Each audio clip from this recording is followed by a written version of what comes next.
saveur divine. Cette bonne nouvelle du royaume sera prêchée dans le monde entier pour servir de témoignage à toutes les nations. Alors viendra la fin. Ce pain céleste vous est présenté par Immaculée Niraneza. Je vous salue, très chers amis, à l'écoute de l'émission Saveur divine. Que la grâce de notre Seigneur soit avec vous. Je suis de nouveau vraiment bénie de pouvoir vous partager la parole de Dieu. Je suis reconnaissante pour le souffle de vie qu'il me donne, pour la vie qu'il vous a donnée aussi. Chers amis, la vie est un cadeau. Il suffit d'aller dans les hôpitaux lorsque nous voyons des gens qui sont alités, des gens qui sont sous assistance respiratoire. À ce moment, nous nous rendons compte que la vie est vraiment précieuse et nous nous rendons compte que une fois que nous pouvons marcher librement, parler librement, sans assistance, c'est vraiment une bénédiction. Alors, je bénis Dieu pour cela. Hier, je vous ai donné un titre qui dit que Jésus nous a sauvés parfaitement.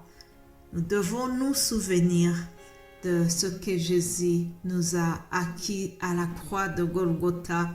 Nous sommes donc dans la semaine sainte où nous commémorons la mort et la résurrection de Christ.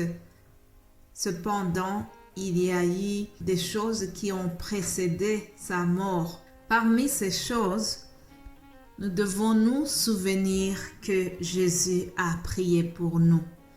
Jésus a prié pour ses amis, les disciples qui l'ont accompagné durant son ministère. Il allait les quitter.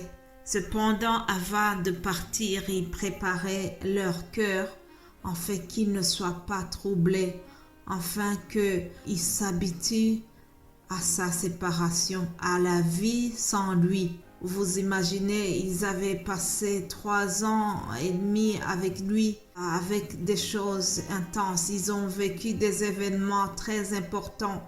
Ils ont assisté à des résurrections. Ils ont assisté à différents miracles que Jésus a fait parmi eux. Ils ont été témoins oculaires de tout cela.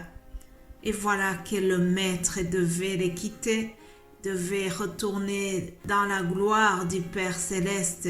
Alors il a fallu vraiment les préparer psychologiquement à cette séparation. Un peu comme un parent qui va voyager loin et s'il laisse les enfants à la maison, il va leur donner des recommandations, il va leur dire faites attention à ça.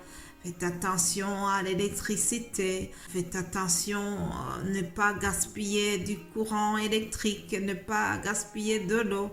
Faites attention à tout ce qui concerne la sécurité. Voilà. Mais à côté de cela, s'il est chrétien, il va aussi prendre du temps pour prier avec ses enfants avant de partir dans ce long voyage. Ils vont prier ensemble. C'est ce que Jésus a fait pour ses apôtres. Il a prié, il a intercédé pour eux avant de partir, avant d'aller à la croix. L'heure était approchée. D'ailleurs, lui, il dit que l'heure est arrivée. Alors, il va prier pour eux.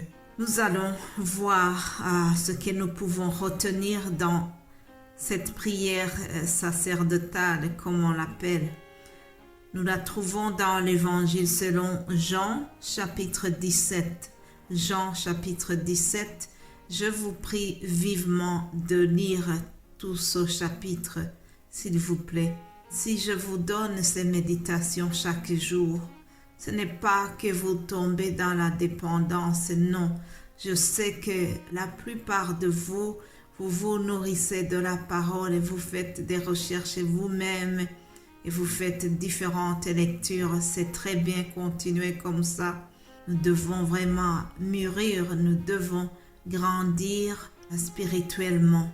Et c'est par la lecture de la parole que nous y arrivons, ainsi que la lecture d'autres ressources en rapport avec la Bible. Alors, c'est un long chapitre. Je ne lirai pas tout le chapitre. Je prendrai quelques versets. Et puis, comme je vous l'ai demandé, vous lirez la suite vous-même. Lisons Jean 17. Après avoir ainsi parlé, Jésus leva les yeux au ciel et dit, « Père, l'heure est venue. Glorifie ton Fils, afin que ton Fils te glorifie, selon que tu lui as donné pouvoir sur toute chair, afin qu'il accorde la vie éternelle à tout ce que tu lui as donné. Or, la vie éternelle, c'est qu'ils te connaissent, toi le seul vrai Dieu, et celui que tu as envoyé, Jésus-Christ. Je t'ai glorifié sur la terre, j'ai achevé l'œuvre que tu m'as donnée à faire.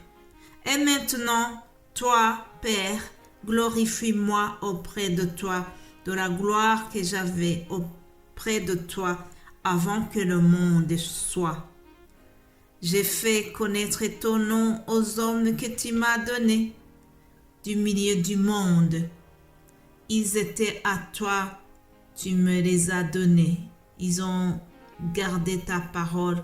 Maintenant, ils sont connus que tout ce que tu m'as donné vient de toi. Alléluia.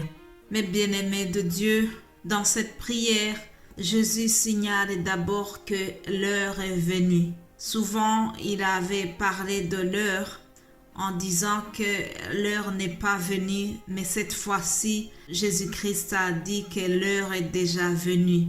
Il était temps qu'il soit mis à mort et que 3 jours après, il ressuscite. Lorsqu'il parle de l'heure, donc, c'est l'heure de sa mort, sa résurrection et son exaltation. Dans un autre passage, Jésus dira « L'heure est venue où le Fils doit être glorifié ». Voilà, l'heure était déjà là. Il était vraiment temps que tout ce qui a été dit sur lui soit accompli. Alors Jésus demande que le Père le glorifie. Alléluia. Et en effet, il a été glorifié au travers le Père. L'événement qui allait glorifier son Fils, c'est sa mort et sa résurrection. En effet, grâce à elle, Jésus est digne d'adoration. Jésus a vaincu la mort. Jésus est digne de louange. Jésus a démontré qu'il est le Seigneur, que même dans le tombeau, il est le Seigneur. Il a vaincu.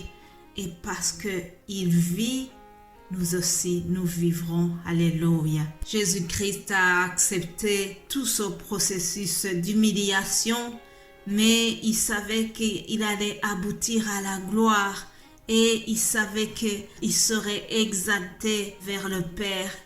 Et la finalité de tout ça, c'est que le Père allait être glorifié pour son plan de rédemption qui a été fait donc dans son Fils. Alléluia. Au verset 11, il dira à son Père, « Père, je ne suis plus dans le monde, et ils sont dans le monde, et je vais à toi, Père. Garde-les en ton nom que tu m'as donné, afin qu'ils soient un comme nous. » Alléluia. Jésus demande à son Père de nous aider à être unis. Il demande l'unité pour les chrétiens, pour ceux qui vont croire en lui. L'unité était vraiment la priorité. C'est comme quand quelqu'un va partir, va mourir, alors il laisse les grandes volontés pour ses enfants. Alors Jésus aussi souhaitait que ses disciples ainsi que nous qui allaient suivre, il souhaitait que nous soyons unis comme lui et le Père sont unis. Il y a plein de choses à dire, plein de leçons à tirer dans cette prière. Mais je vais juste terminer sur le verset 24 où il demande au Père, « Je veux que là où je suis, ce que tu m'as donné soit aussi avec moi. » Alléluia. Jésus demande à son Père que nous soyons avec lui auprès du Père Céleste. En effet, il est parti pour nous préparer des places. Il y a des demeures dans le ciel que Jésus nous a préparées. et il veut que nous soyons avec lui dans la gloire céleste. Je te souhaite vraiment que rien ne puisse t'empêcher d'être dans cette belle place que Jésus nous a préparée là-haut. Sois béni au nom de Jésus-Christ. Amen.